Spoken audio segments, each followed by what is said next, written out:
ಕೇರಳದ ಕಾಂಗ್ರೆಸ್ ಮತ್ತು ಕಮ್ಯುನಿಸ್ಟರ ರಾಜಕೀಯ ರಂಗಶಾಲೆಯಾಗಿರೋ ಬೆಂಗಳೂರಿನ ಕೋಗಿಲು ಲೇಔಟ್ಗೆ ಬಿಜೆಪಿ ನಿಯೋಗ ಭೇಟಿ ನೀಡಿತ್ತು.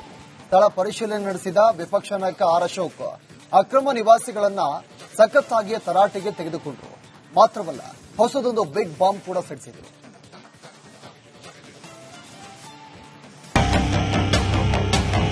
ಒಂದು ವರ್ಷದ ಗೂಗಲ್ ಅಲ್ಲಿ ಇದೇ ಇಲ್ಲ, ಮನೆನೇ ಇಲ್ಲ ನೋಡಿ. ಕೋಗಿಲು ಲೇಔಟ್ ಸದ್ಯ ರಾಜ್ಯ ರಾಜಕೀಯ ಮಾತ್ರವಲ್ಲ, ಪಕ್ಕದ ಕೇರಳ ರಾಜ್ಯದಲ್ಲೂ ಕೂಡ ಸಖತ್ ಸೌದು ಮಾಡುತ್ತಿರುವಂತಹ ಸುದ್ದಿ ಅಂದ್ರೆ ಅದು ಬೆಂಗಳೂರಿನ ಈ ಕೋಗಿಲು ಲೇಔಟ್. ಇಲ್ಲಿನ ಫಕೀರ್ ಕಾಲೋನಿ ಮತ್ತು ವಸೀಂ ಕಾಲೋನಿಯ ಅಕ್ರಮ ನಿವಾಸಿಗಳ ಮನೆ ಮೇಲೆ ಬುಲ್ಡೋಜರ್ ಹರಿದಿದ್ದು ಪಕ್ಕದಲ್ಲಿರುವಂತಹ ಕೇರಳದ ಕಮ್ಯುನಿಸ್ಟರ ಕಣ್ಣು ಕೆಂಪಾಗಿತ್ತು. ಇದೀಗ ಬಿಜೆಪಿ ನಾಯಕರು ಸಹ ರಂಗ ಪ್ರವೇಶ ಮಾಡಿದ್ದು ಅಕ್ರಮ ಬಾಂಗ್ಲಾದೇಶದ ನುಸುಳುಕೋರರ ಬಿಗ್ ಬಾಂಬ್ ಸಿಡಿಸಿದ್ದಾರೆ.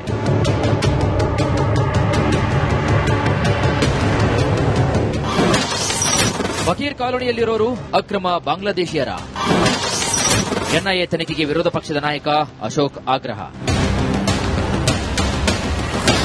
ಕೋಗಿಲು ಲೇಔಟ್ನಲ್ಲಿರುವಂತಹ ಫಕೀರ್ ಕಾಲೋನಿ, ವಸೀಂ ಲೇಔಟ್ನ 180ಕ್ಕೂ ಹೆಚ್ಚು ಮನೆ ಅಕ್ರಮ ವಾಸಿಗಳ ಶೆಡ್ಗಳನ್ನು ಜಿಬಿ ಅಧಿಕಾರಿಗಳು ಉರುಳಿಸ್ತಾ ಇದ್ದಂತೆ ಕೇರಳದಲ್ಲಿ ಆಡಳಿತದಲ್ಲಿರುವಂತಹ ಕಮ್ಯುನಿಸ್ಟ್ ಸರ್ಕಾರ ರಾಜಕೀಯ ಬೇಳೆಯನ್ನ ಬೇಯಿಸಿಕೊಳ್ಳಲು ಇಳಿದಿದ್ದು ಹಳೆಯ ವಿಚಾರ. ಇದೀಗ ಕೋಗಿಲು ಲೇಔಟ್ ಕದನಕ್ಕೆ ರಾಜ್ಯದ ವಿರೋಧ ಪಕ್ಷ ಅಖಾಡಕ್ಕೆ ಇಳಿದಿದೆ.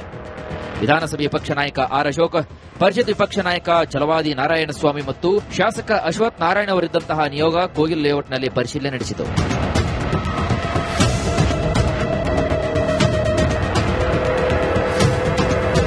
ಎರಡು 2023ರ ಸ್ಯಾಟಲೈಟ್ ಇಮೇಜ್ ಹಿಡಿದು ಅಖಾಡಕ್ಕಿಳಿದ ಅಶೋಕ್ ಅಲ್ಲಿನ ಸ್ಥಳೀಯರನ್ನ ತರಾಟೆಗೆ ತೆಗೆದುಕೊಂಡರು. ನೀವು ಎಲ್ಲಿಯವರು, ಎಷ್ಟು ವರ್ಷದಿಂದ ಇದ್ದೀರಾ, ಸುಳ್ಳು ಹೇಳಬೇಡಿ, ನಮ್ಮ ಹತ್ರ ದಾಖಲೆಗಳಿವೆ ಅಂತ ಕ್ಲಾಸ್ ತೆಗೆದುಕೊಂಡ್ರು. ಒಂದು ವರ್ಷದ ಗೂಗಲ್ ಅಲ್ಲಿ ಇದೇ ಇಲ್ಲ, ಮನೆನೇ ಇಲ್ಲ ನೋಡಿ. 15 ವರ್ಷ ಇಲ್ಲಿ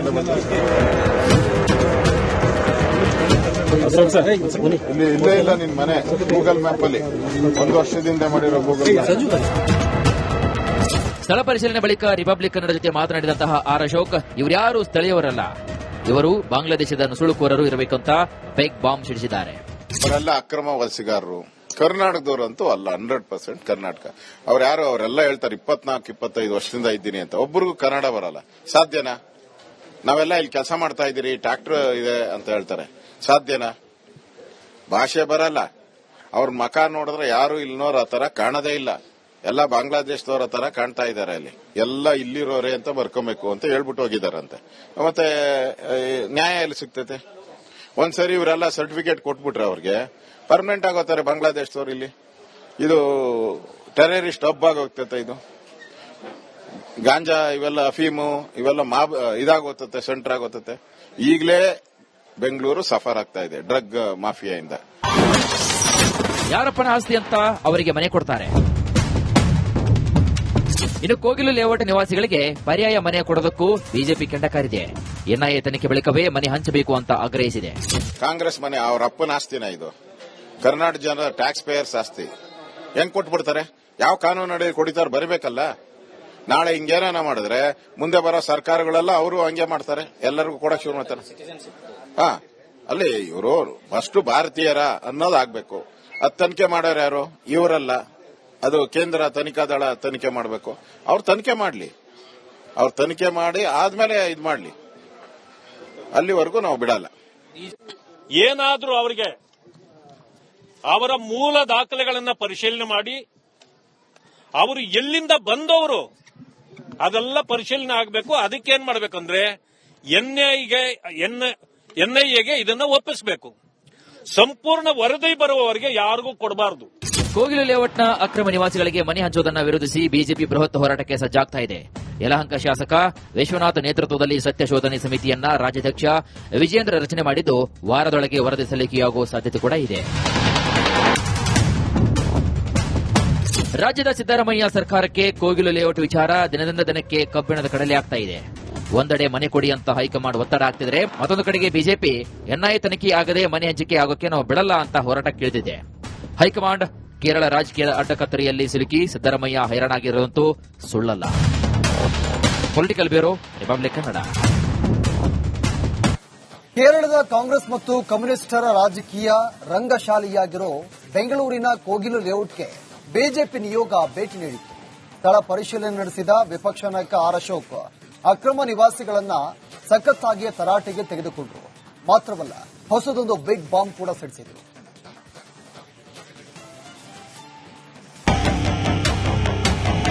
ಒಂದು ವರ್ಷದ ಗೂಗಲ್ ಅಲ್ಲಿ ಇದೇ ಇಲ್ಲ, ಮನೆನೇ ಇಲ್ಲ ನೋಡಿ. ಕೋಗಿಲು ಲೇಔಟ್ ಸದ್ಯ ರಾಜ್ಯ ರಾಜಕೀಯ ಮಾತ್ರವಲ್ಲ, ಪಕ್ಕದ ಕೇರಳ ರಾಜ್ಯದಲ್ಲೂ ಕೂಡ ಸಖತ್ ಸೌದು ಮಾಡುತ್ತಿರುವಂತಹ ಸುದ್ದಿ ಅಂದ್ರೆ ಅದು ಬೆಂಗಳೂರಿನ ಈ ಕೋಗಿಲು ಲೇಔಟ್. ಇಲ್ಲಿನ ಫಕೀರ್ ಕಾಲೋನಿ ಮತ್ತು ವಸೀಂ ಕಾಲೋನಿಯ ಅಕ್ರಮ ನಿವಾಸಿಗಳ ಮನೆ ಮೇಲೆ ಬುಲ್ಡೋಜರ್ ಹರಿದಿದ್ದು ಪಕ್ಕದಲ್ಲಿರುವಂತಹ ಕೇರಳದ ಕಮ್ಯುನಿಸ್ಟರ ಕಣ್ಣು ಕೆಂಪಾಗಿತ್ತು. ಇದೀಗ ಬಿಜೆಪಿ ನಾಯಕರು ಸಹ ರಂಗ ಪ್ರವೇಶ ಮಾಡಿದ್ದು ಅಕ್ರಮ ಬಾಂಗ್ಲಾದೇಶದ ನುಸುಳುಕೋರರ ಬಿಗ್ ಬಾಂಬ್ ಸಿಡಿಸಿದ್ದಾರೆ.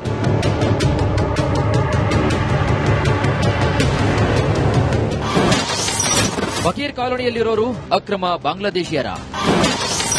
ಎನ್ಐಎ ತನಿಖೆಗೆ ವಿರೋಧ ಪಕ್ಷದ ನಾಯಕ ಅಶೋಕ್ ಆಗ್ರಹ. ಕೋಗಿಲು ಲೇಔಟ್ನಲ್ಲಿರುವಂತಹ ಫಕೀರ್ ಕಾಲೋನಿ, ವಸೀಂ ಲೇಔಟ್ನ 180ಕ್ಕೂ ಹೆಚ್ಚು ಮನೆ ಅಕ್ರಮ ವಾಸಿಗಳ ಶೆಡ್ಗಳನ್ನು ಜಿಬಿ ಅಧಿಕಾರಿಗಳು ಉರುಳಿಸ್ತಾ ಇದ್ದಂತೆ ಕೇರಳದಲ್ಲಿ ಆಡಳಿತದಲ್ಲಿರುವಂತಹ ಕಮ್ಯುನಿಸ್ಟ್ ಸರ್ಕಾರ ರಾಜಕೀಯ ಬೇಳೆಯನ್ನ ಬೇಯಿಸಿಕೊಳ್ಳಲು ಇಳಿದಿದ್ದು ಹಳೆಯ ವಿಚಾರ. ಇದೀಗ ಕೋಗಿಲು ಲೇಔಟ್ ಕದನಕ್ಕೆ ರಾಜ್ಯದ ವಿರೋಧ ಪಕ್ಷ ಅಖಾಡಕ್ಕೆ ಇಳಿದಿದೆ. ವಿಧಾನಸಭೆಯ ಪಕ್ಷ ನಾಯಕ ಆರ್ ಅಶೋಕ್, ಪರಿಷತ್ ವಿಪಕ್ಷ ನಾಯಕ ಛಲವಾದಿ ನಾರಾಯಣಸ್ವಾಮಿ ಮತ್ತು ಶಾಸಕ ಅಶ್ವಥ್ ನಾರಾಯಣ ಅವರಿದ್ದಂತಹ ನಿಯೋಗ ಕೋಗಿಲು ಲೇಔಟ್ನಲ್ಲಿ ಪರಿಶೀಲನೆ ನಡೆಸಿತು.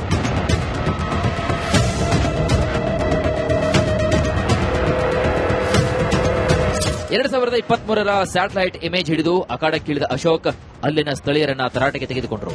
ನೀವು ಎಲ್ಲಿಯವರು, ಎಷ್ಟು ವರ್ಷದಿಂದ ಇದ್ದೀರಾ, ಸುಳ್ಳು ಹೇಳಬೇಡಿ, ನಮ್ಮ ಹತ್ರ ದಾಖಲೆಗಳಿವೆ ಅಂತ ಕ್ಲಾಸ್ ತೆಗೆದುಕೊಂಡ್ರು. ಒಂದು ವರ್ಷದ ಗೂಗಲ್ ಅಲ್ಲಿ ಇದೇ ಇಲ್ಲ, ಮನೆನೇ ಇಲ್ಲ ನೋಡಿ. 15 ವರ್ಷ ಇಲ್ಲಿ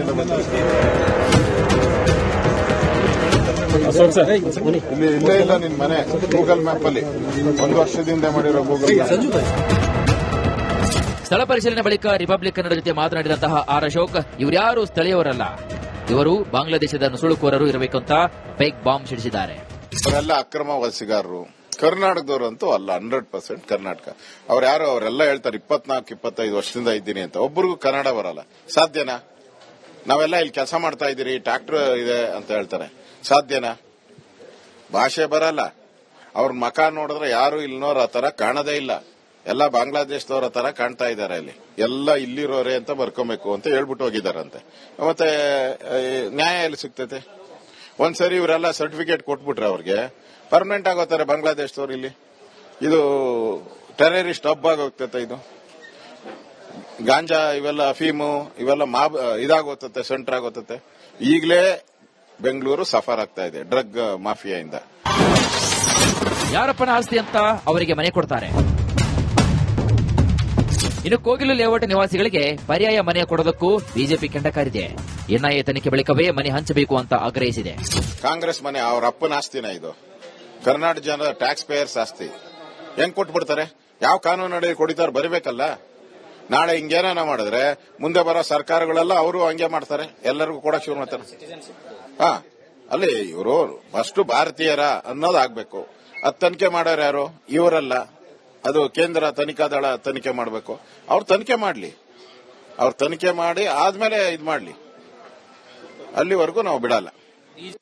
ಏನಾದ್ರೂ ಅವರಿಗೆ ಅವರ ಮೂಲ ದಾಖಲೆಗಳನ್ನ ಪರಿಶೀಲನೆ ಮಾಡಿ ಅವರು ಎಲ್ಲಿಂದ ಬಂದವರು ಅದೆಲ್ಲ ಪರಿಶೀಲನೆ ಆಗಬೇಕು. ಅದಕ್ಕೇನ್ ಮಾಡಬೇಕಂದ್ರೆ